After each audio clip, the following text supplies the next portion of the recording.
नमस्कार, हमारे चैनल पर आपका स्वागत है। हमारे बीच में बैठे हुए गदरपुर का गर्व, उत्तराखंड का गर्व, देश का गौरव, ये बिटिया जिसने पहले अटेम्प्ट में लेफ्टिनेंट का पद प्राप्त किया है और गदरपुर से ये पहली बिटिया है जिसने इस प्रकार की अचीवमेंट हासिल की है। हमारे साथ मौजूद हैं काजल और हम बात करेंगे काजल से कि इस पूरे सफ़र में कितनी मेहनत रही, कितनी परेशानियाँ आई, इस बारे में ज़रूर बात करेंगे। मेरे साथ है निशान अर्पण। आपने सीडीएस क्वालिफाई किया, तो जब आपने सीडीएस के लिए सोचा तो आपका इंस्पिरेशन कौन था? इसके बारे में सोच करके आपने सीडीएस का एग्ज़ाम दिया, प्रिपरेशन? जब सीडीएस का एग्ज़ाम आर्मी के लिए होता है मेनली, और इस क्योंकि मेरे पास बायोलॉजी थी तो मेरे पास आर्ट्स का ऑप्शन था जाने के लिए। और इसमें क्या था कि पापा हमें मूवीज़ वगैरह दिखाया करते थे और उसमें मैंने उरी भी देखी थी। तो उरी में जैसे उन्होंने किया और वो सब कुछ मुझे बहुत अच्छा लगता था। फिर मेरे खुद के पास एनसीसी थी। मेरे पापा बहुत ज़्यादा मोटिवेटेड थे कि मेरे बच्चे ऑफिसर्स बने। उनको ये डिसिप्लिन लाइफ, रिस्पेक्टफुल लाइफ बहुत ज़्यादा अच्छी लगती है, तो उनको भी था कि मेरे बच्चे एक डिसिप्लिन लाइफ में जिए और एक यूनिफॉर्म हो उनके पास भी। तो मेरी मोटिवेशन मेरे पापा जी थे और उन्हीं से ही मुझे ये रास्ता मिला। मेरा भाई भी सैनिक स्कूल गया, तो उनको ये था कि हाँ मेरे बच्चे इसी लाइन में जाएँ। तो धीरे धीरे करके हमें इसी से सब कुछ पता चलता गया और यही लाइन पकड़ के मैंने भी इसी को अपना इंस्पिरेशन बनाया। पापा से मोटिवेशन ली काम करने की, हार्ड वर्क करने की, और आज मैंने सब कुछ हासिल कर लिया। काजल, इस सफ़र में फिर जब दौर आया एग्ज़ाम के बाद एसएसबी, उसके बारे में एसएसबी में क्या था, जब मैंने एग्ज़ाम क्लियर किया था तो मुझे एसएसबी के बारे में थोड़ा ही पता था कि एसएसबी में कुछ साइकोलॉजिकल टेस्ट होता है, कुछ ग्राउंड के टेस्ट होते हैं, थोड़ा इंटरव्यू होता है, और ये सब कुछ के बारे में मुझे थोड़ा थोड़ा पता था। बाकी फिर मैंने अपने भाई से पूरी नॉलेज ली क्योंकि वो भी इसी फील्ड में जाना चाहता है, वो भी इसी के लिए ही इंटरव्यूज़ वगैरह दे रहा है, अपनी एसएसबीज दे रहा है, तो उसने मुझे पूरा गाइड किया। फिर उसके बाद ये था कि पापा ने भी मुझे बोला कि बेटा जाना है तो एक बार कोचिंग लेके जाओ, कि अच्छे से प्रिपरेशन करके जाना। तो इसमें क्या होता है, एसएसबी में 5 दिन का इंटरव्यू चलता है पूरा, जिसमें सबसे पहले जाते ही आपका साइकोलॉजिकल टेस्ट होता है, जिससे जितने बच्चे आए होते हैं उसमें से आपका टेस्ट लेके कुछ ग्रुप डिस्कशंस करा के वो कुछ ही बच्चे अंदर लेते हैं उनमें से। फिर उनका आगे 4 दिन का प्रोसेस चलता है। आईक्यू लेवल देखते हैं। जी, देखते हैं ग्रुप में आप कैसे बोल पाते हो, क्या कर पाते हो, ये सब कुछ देखा जाता है। फिर उसके बाद अगले दिन आपका साइकोलॉजिकल टेस्ट होता है और वो 3 घंटे का टेस्ट चलता है, लगातार चलता है, और उसमें आपको रुकना नहीं होता एंड लगातार चीज़ें चलती रहती हैं कि ये देखते हैं आपका मेंटल स्टैमिना कितना है। अगले दिन से शुरू होता है इंटरव्यू। फिर और हमारे ग्राउंड के टास्क शुरू हो जाते हैं कि आप ग्रुप में कैसे बिहेव करते हो, आप ग्रुप वालों के साथ कैसे रहते हो, तो ये सब कुछ चलता रहता है। और उसके बाद एंड में रिजल्ट आता है 5वें दिन, जिस दिन कॉन्फ्रेंस होती है। उस दिन सारे ऑफिसर्स हमारे सामने बैठे होते हैं और सबके साथ कॉन्फ्रेंस होती है, फिर फाइनल रिजल्ट आता है। तो यही एसएसबी में चलता है। और इसकी पापा ने मुझे जैसे कहा था कि आपको कोचिंग लेनी चाहिए और फिर जाना चाहिए, तो मैं कोचिंग लेके अच्छे से प्रिपेयर करके फिर इसके लिए गई थी, ताकि कहीं भी छोटी सी भी कमी ना रहे और मैं अपना 100% दूँ। काजल, आपसे बात करेंगे। निशान, उससे पहले पिताजी बैठे हैं, मैं आपसे पूछना चाहता हूँ कि अब जब ये लेफ्टिनेंट हो गई है तो अब आपकी उसके बाद कोई इच्छा बची मुझे? हाँ हाँ सर, रांची से ना जो मुझे कि मेरा बच्चा आर्मी स्कूल के लिए सिलेक्ट हुआ था ना, तो वहाँ पे जब जो मेरा मन बना बच्चों को इस साइड से लेने का, तो मैं न्यूज़पेपर में पढ़ा करता था कि आज ये बच्चा जो है ट्रेनिंग करने के बाद उसके मम्मी पापा ने उनके कंधों पे स्टार लगाए। तो मैं सोचा करता था कि मैंने कहा काश जब मेरे लाइफ में भी ऐसा पल आ पाएगा कि मैं अपने बच्चों के शोल्डर पे स्टार लगाऊं, क्योंकि आफ्टर ट्रेनिंग जो है माँ बाप को गौरव दिया जाता है आर्मी की तरफ से कि बच्चे के जो कंधे पे स्टार लगाए जाएंगे वो उसके मम्मी पापा के द्वारा ही लगाए जाएंगे। तो सो एक बच्चे ने तो मेरा वो सपना पूरा किया है और दूसरा बच्चा सपना पूरा करने के लिए तैयार है। जितना संघर्ष भेड़ जी ने किया है और बिटिया आज वो मुकाम लेकर के आई है, ये खुद जा करके माता पिता कंधे पे काजल पे स्टार बनाएंगे। जब ये बता रहे तो चुभन हो रही थी मेरे अंदर की, क्योंकि फीलिंग्स होती है, अगर आप करने लग जाओ तो आपको लगता है कि आप ही के साथ निशान। मैं आपसे पूछना चाहूँगा कि इसमें एज लिमिट क्या है? एज लिमिट प्लस कितने अटेम्प्ट दे सकते हैं, और आगे इसके बारे में और बात करूँगा। आप मुझे पहले ये बताएं कि एज लिमिट और मतलब कितने अटेम्प्ट? जी, इसमें एज लिमिट है जो वो 24 इयर्स की है। आप 24 इयर्स तक दे सकते हो। आप अपने कॉलेज जैसे ही ग्रेजुएशन ख़त्म करते हो उसके बाद दे सकते हो। बट आजकल तो क्या है, गवर्नमेंट ने लड़कियों के लिए एनडीए भी कर दिया है कि लड़कियां एनडीए के थ्रू भी ज्वाइन कर सकती हैं। तो अब क्या है कि अब 12th के बाद भी लड़कियां जो है वो एग्ज़ाम दे सकती है एनडीए का, और एसएसबी दे के वो ज्वाइन कर सकती है जस्ट आफ्टर 12th। बट पहले ये था कि उन्हें ग्रेजुएशन के बाद हमें कंप्लीट करके, क्योंकि एलिजिबिलिटी क्राइटेरिया में ग्रेजुएशन कंपल्सरी होती थी पहले, बट अब 12th से हो सकती है। मैं चाहता हूँ कि किसी को कुछ सर्च ना करना पड़े गूगल, तो मैं ये जानना चाह रहा हूँ कि इसमें वेट और हाइट भी मैटर करता है। वो सब कुछ मैटर करता है, ज़रूर करता है, बिकॉज आपकी पर्सनालिटी देखी जाती है वहाँ पे कि आपकी पर्सनालिटी क्या है। बाकी आप अपने आप को मेंटेन कितना अच्छा करके रखते हो, क्योंकि ऐसा कहा जाता है कि आपको ऑफिसर वो बाद में बनाते हैं, पहले आप खुद ऑफिसर वाली ज़िंदगी अगर जीते हो तो आप एसएसबी में उसको दिखाना नहीं पड़ता, वो ऑटोमेटिकली दिखता है। अगर आप वैसे ही डिसिप्लिन में रहते हो, अपनी फिजिकल फिटनेस को मेंटेन करके रखते हो और अपने आप को मेंटेन करके रखोगे तो वो उन्हें दिखेगा। आप अपने मन से जब तक ऑफिसर नहीं बनोगे तब तक आप एसएसबी भी क्लियर नहीं कर सकते। पहले एनडीए में ग्रेजुएशन मांगा गया था लेडीज के लिए, अब क्या 12th पास सीधे एनडीए का एग्जाम दे सकते हैं? जी, पहले क्या था, लड़कियों के लिए सिर्फ सीडीएस के थ्रू जाया जा सकता था, क्योंकि सीडीएस क्या है, एक ऑप्शन है जो हर फील्ड में जाने के लिए खुलता है। जैसे अगर आपको एयरफोर्स में जाना है, नेवी में जाना है या आर्मी में जाना है, तो तीनों के रास्ते सीडीएस से खुलते हैं। बाकी एसएससी टेक की एंट्रीज होती हैं जिससे बच्चे जा सकते हैं, जो बीटेक वगैरह कर रहे हैं या कुछ कर रहे हैं तो उससे भी जा सकते हैं। बट आजकल क्या है, जो बच्चे हैं वो 12th के बाद भी एग्ज़ाम दे सकते हैं, और लड़कियों के लिए तो आजकल सैनिक स्कूल में भी ऑप्शंस खुल गए कि अगर वो सैनिक स्कूल में जाना चाहती हैं तो वहाँ भी एडमिशन ले सकती हैं और पढ़ सकती हैं। काजल, सैनिक स्कूल का आपने नाम लिया तो मुझे एक दिमाग में बात आ गई। जो सैनिक स्कूल होते हैं, इस तरीके के जो विद्यालय होते हैं, उसमें जो बच्चे पढ़ते हैं, तैयारी करते हैं, उनके लिए थोड़ा आसान होता है। आप इन स्कूलों में नहीं पढ़े तो कितनी कठिन रहती है जब आप कॉन्वेंट स्कूलों में पढ़ के गए हो। सैनिक और स्कूल के बच्चों को तो शुरू से तेजी की तरीके दी जाती है, पढ़ाई भी उसी की होती है, तो ये कितना टफ था? टफ तो थोड़ा होता है, क्योंकि प्रिपरेशन सबको करनी होती है इस चीज़ के लिए। बट वहाँ की लाइफ में ये डिफरेंस आता है कि वहाँ की लाइफ ऑलरेडी डिसिप्लिन होती है, बच्चों को एक प्रॉपर टाइम टेबल दिया जाता है जिसके अकॉर्डिंग वो काम करते हैं, और उनकी क्लासेस भी इसी अकॉर्डिंग होती है। फिर जब एग्ज़ाम्स होते हैं एनडीए के तो उनकी तैयारी भी उन्हें कराई जाती है वहाँ पर। तो यहाँ पे क्या था, यहाँ पे मुझे खुद अपने लेवल पे तैयारी करनी थी, बट यहाँ पे रह के उनके पास वहाँ पे टीचर्स का फुल सपोर्ट था, यहाँ पे रह के मेरे पास मेरे पेरेंट्स का पूरा सपोर्ट था। मतलब पूरा जो निकल के आता है बाहर, तो पेरेंट्स को सब कुछ दिया है अपने की, पेरेंट्स की वजह से। जी।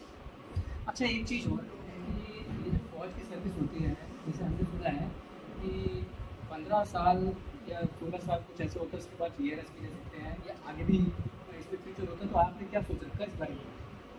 मैंने यही सोच रखा है कि मैं आगे परमानेंट कमीशन के लिए ज़रूर जाऊँगी, और क्योंकि 15 साल की नौकरी के बाद क्या होता है कि आप परमानेंट कमीशन के लिए भी जा सकते हो, और अगर आपको सिविलियन लाइफ में लौट के कुछ करना है या आप कुछ करना चाहते हो तो आप वो भी कर सकते हो। दोनों ऑप्शन होते हैं आपके पास। तो इस 15 साल के बाद ज़रूर मैं आगे भी अप्लाई करूँगी कि मैं परमानेंट कमीशन की तरफ जाऊँ। जो स्टार जो 2 से 3 बढ़ेंगे ना, या फिर मेरे मुँह से पहले करोना निकला था, तो वहाँ तक तो पहुँचने की इसके बाद नंबर है ये है। जी ज़रूर। निशान कुछ पूछना चाहता हूँ। एनसीसी और एनएसएस का देश में विभाग बहुत है। जी। एनडीए में और सीडीएस में कितना मैप करता है एनसीसी और एनएसएस भी नेशनल हमारी सोशल सर्विस है, और एनसीसी भी नेशनल कैडेट कोर है हमारी। तो एनसीसी क्या करती है, बच्चों को वही एटमॉस्फेयर देती है, ड्रिल करवाते हैं वो लोग एक्सरसाइज करवाते हैं, फिजिकल फिटनेस पे ध्यान देते हैं, और हमारी आर्मी के डेज मनाए जाते हैं वहाँ पे। तो जैसी आर्मी की लाइफ होती है या एयरफोर्स की लाइफ होती है, उसका एक ग्लिम्स मिल जाता है आपको कि कैसा वहाँ पे होगा सब कुछ। तो एनसीसी आपको वो उसका दिखा देते हैं झलक कि हाँ ऐसी आपकी लाइफ होगी। तो जो बच्चे उस लाइफ से मोटिवेट होते हैं और जो डिसिप्लिन उनकी लाइफ में उस चीज़ से आता है, वो आगे बहुत महत्व रखता है।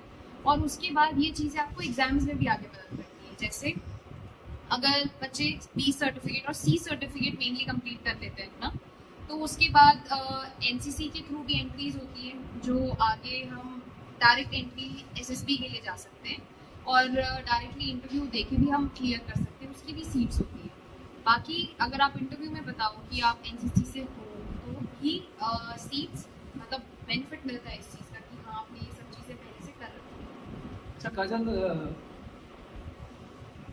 आप एक लड़की हो, और क्या है जब इस रास्ते बढ़े थे डीमोटिवेशन आया, खासकर लड़कियों के लिए प्रॉब्लम होती है, और अगर आया तो आप साथियों को भी बता सकें कैसे मेंटेन देते हो।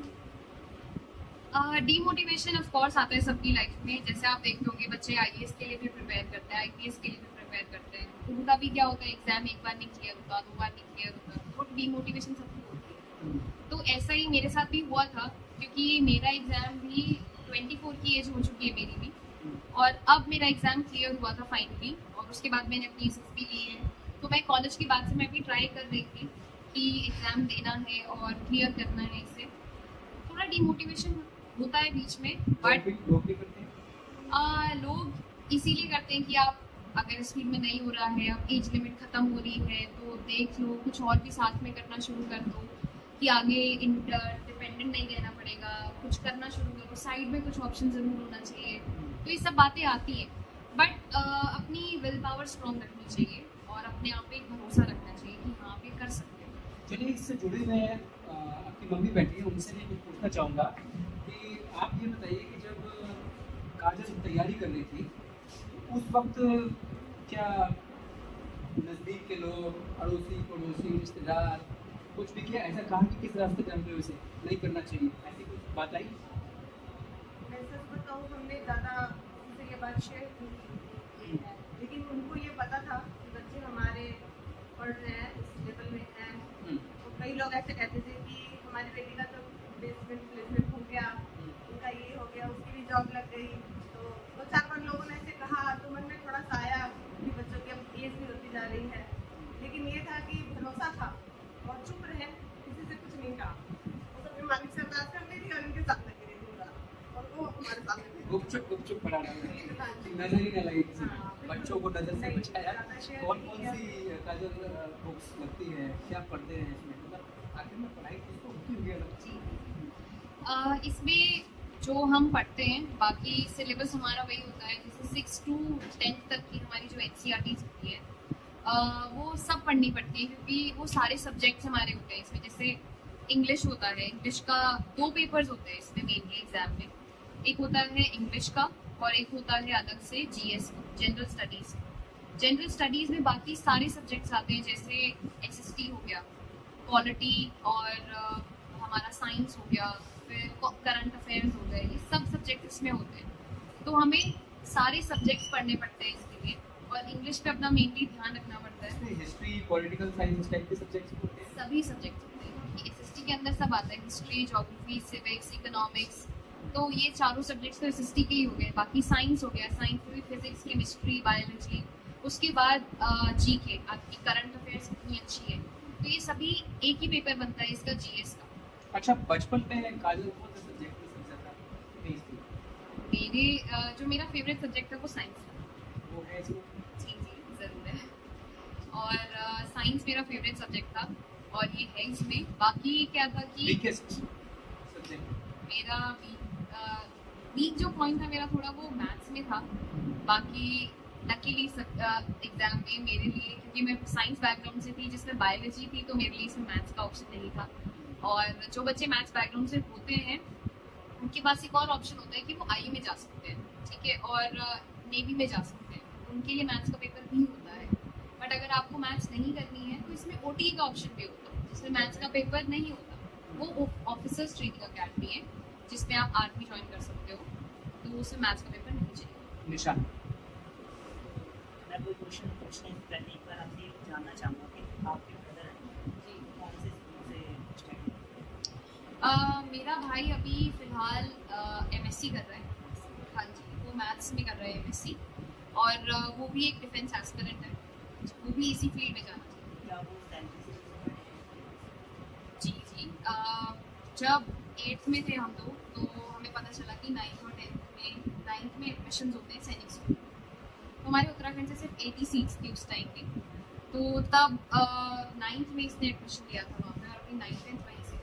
माना जाता है जो मिलिट्री स्कूल के बच्चे होते हैं और सैनिक स्कूल के बच्चे होते हैं उनको ये कंपटीशन थोड़ा इजी पड़ता है, और जो प्राइवेट सेक्टर से होते हैं जैसे मान लीजिए कि प्राइवेट स्कूल उनके लिए थोड़ा टफ पड़ता है। तो आपको किन किन परेशानियों का सामना करना पड़ा, और क्या क्या इसमें एक चीज़ और रिपीट क्वेश्चन करूँगा, एनएसएस और एनसीसी, एनएसएस और एनसीसी में आपका प्राइवेट स्कूल था कोई, तो उसने कितना आपको मतलब महत्वपूर्ण लगा, इम्पोर्टेंट लगा?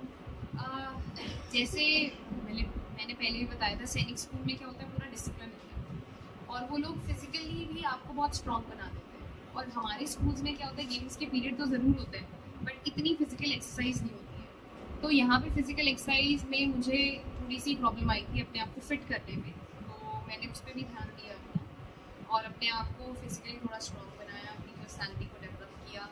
फिर उसके बाद वहाँ पे वो ऑटोमेटिकली मेंटली और फिजिकली स्ट्रॉन्ग हो जाते हैं, तो उनको इस चीज़ का प्लस पॉइंट ज़रूर मिलता है। और यहाँ पे रह के हमें खुद करना पड़ता है वो सब कुछ, तो इसी पॉइंट में बस थोड़ी दिक्कत आती है, बट ये सब चीज़ें हम खुद कर सकते हैं, वो रही बच्ची कसर जो है वो एनएसएस में और एनसीसी में पूरी हो जाती है। जी। बेसिक ट्रेनिंग हुई।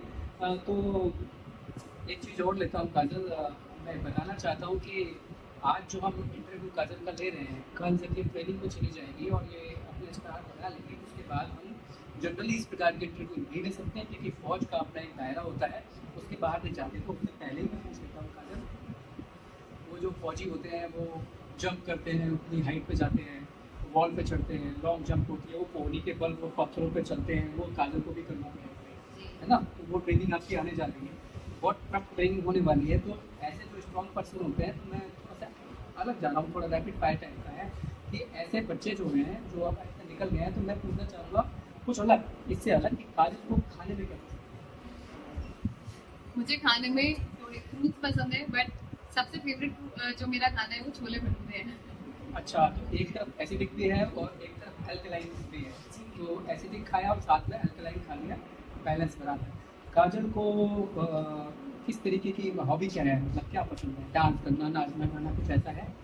जी जी, मेरी सबसे अच्छी जो मुझे चीज़ लगती है वो पेंटिंग एंड ड्राइंग है, बाकी डांसिंग, कुकिंग, फोटोग्राफी करना, ये सब मेरी हॉबीज़ है। काजल के लिए मोटिवेशनल हिस्टोरिकल पर्सन कौन है? मेरे पापा जी। हिस्टोरिकल पर्सन भी यही, जी मतलब माता पिता से ऊपर सबसे बड़े वही। जी। और इसके अलावा काजल को क्या पसंद है पर्सनल लाइफ में? पर्सनल लाइफ में मुझे मूवीज़ देखना बहुत पसंद है, और खाली टाइम में मैं न्यूज़पेपर वगैरह भी पढ़ लेती हूँ। बाकी वीडियोस देखना यूट्यूब पे इन्हीं सब चीज़ों के बारे में कि आपकी लाइफ कैसी है और ये सब क्या होता है वहाँ पे।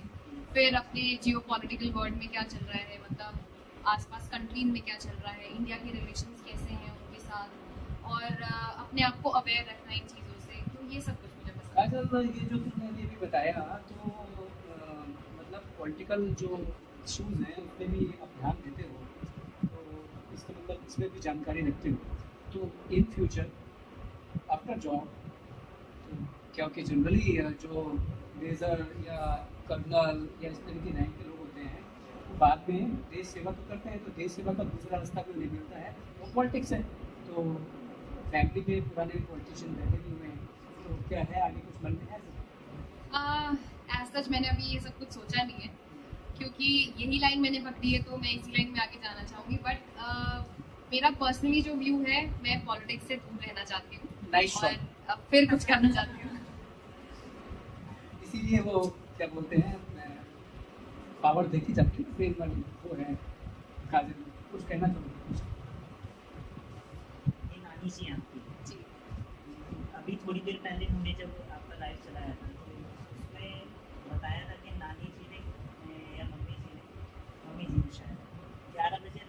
चटनी बना करके दी थी, जी उस चटनी का बदला आप देश के जो हिंदी लोग हैं उनकी चटनी बनाकर देंगे या नहीं?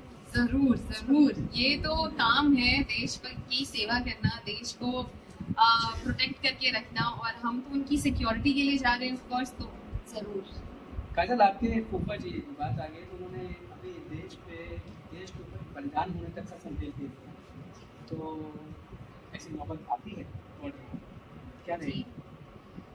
ऐसी नौबत आती है, और जो देश प्रेम है, अभी मैं ट्रेनिंग में जाऊंगी, वहाँ ट्रेनिंग करूंगी, मैं वहाँ ऐसे लोगों के साथ रहूंगी कि जिनमें और जज्बा होगा देश के लिए, और ऐसे ऑफिसर्स होंगे जो हमें ट्रेनिंग देंगे, और उस माहौल में रह के जो मेरे अंदर देश प्रेम की भावना और आएगी, तो ऑफ कोर्स कि बलिदान देने की भावना जो मेरे अंदर जागेगी वहाँ पे, तो वो मैं शब्दों में तो बयान नहीं कर सकती हूँ, क्योंकि वहाँ जाके हमें यही सिखाया जाता है कि देश पहले और परिवार बाद में।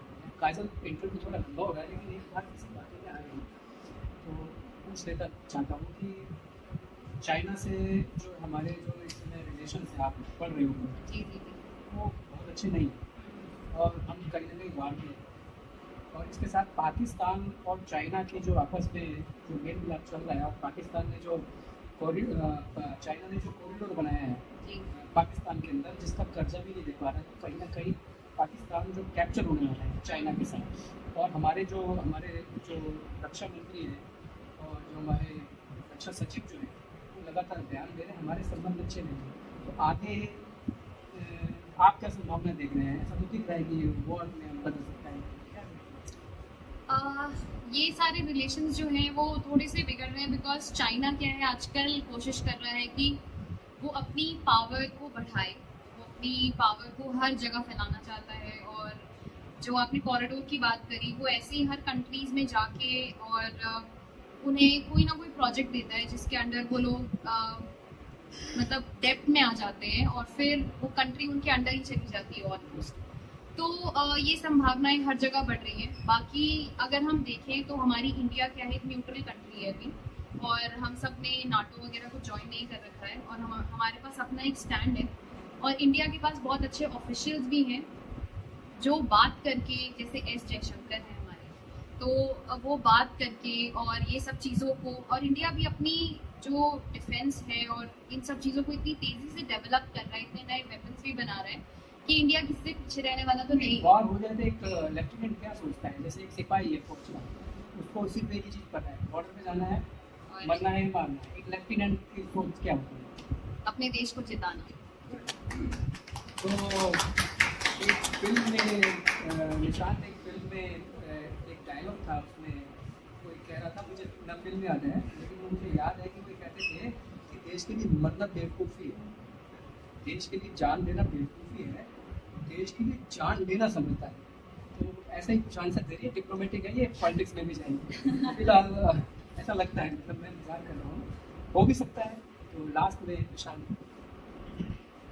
आर्मी ऑफिसर के लिए क्या माइंडसेट होता है और देश की बेटियों को क्या संदेश देना चाहिए? मैं ये कहूँगी कि एक आर्मी ऑफिसर बनने के लिए आपको मेंटली और फिजिकली बहुत स्ट्रॉन्ग रहना पड़ेगा आगे, और आपकी विल पावर स्ट्रॉन्ग होनी चाहिए। बाकी आप मेंटली स्ट्रॉन्ग हो तो आप कुछ भी कर सकते हो आगे लाइफ में, और जितना आप अपने आप को मेंटली स्टेबल करके रखोगे और अपने आप पे भरोसा रखोगे, ज़िंदगी में कुछ भी हासिल कर सकते हो। जो विल पावर आप अपनी मजबूत करने की बात कर रहे हो, वो आपको अपने परिवार की भी है जी जी जी जी, और शायद है तभी इन्होंने बनाया है। ज़रूर, हाँ जी। चलिए, ये है कदरपुर की होनहार बेटी काजल बेगम, जो कि लेफ्टिनेंट हुई है, ट्रेनिंग शुरू होने वाली है। माता पिता इंतज़ार कर रहे हैं कि कंधों पे स्टार लगाने के लिए, कि अपने हाथों से स्टार लगाएंगे। इससे बड़ी बात किसी माँ बाप के लिए हो नहीं सकती है, क्योंकि दुनिया में कितने भी प्रोफेशन हो, सबसे बड़ा जो इसको प्रोफेशन भी नहीं बोल सकते हैं, देश की सेवा ही बोल सकते हैं। मतलब कंट्री सर्विस जो है, बच्चे उस लाइन में जा रहे हैं, बेटा भी आगे तैयार है। तो ऐसे प्राउड के क्षण इनके साथ आ रहे हैं, और हमारा जो हमारा शहर है, हमारा ज़िला, हमारा प्रदेश, ये सब इस खुशी में आपके साथ खड़ा है। हमारा चैनल भी आपके साथ है।